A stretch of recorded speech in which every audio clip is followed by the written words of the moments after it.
Hi there, Chris here with MuseGrid, and thanks for stopping by to take a look at the latest version of our Google Maps widget. Now, this is the version 3 widget, and it comes with two widgets actually.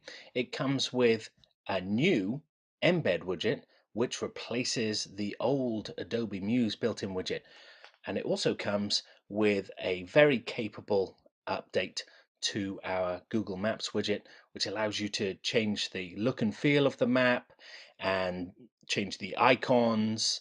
And we can also change how many locations are shown on the map and do all sorts of things with it. It's a really powerful widget.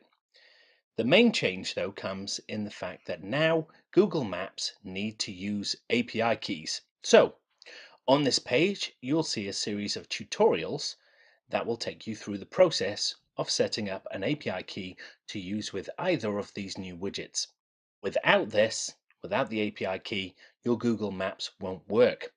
That means that this old widget from the Adobe Muse built-in social widgets will no longer work on your site. That means every site that you've ever used Google Maps on will have a problem.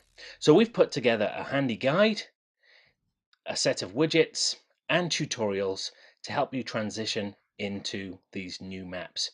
So we hope you find this whole pack useful, and we hope you enjoy these widgets.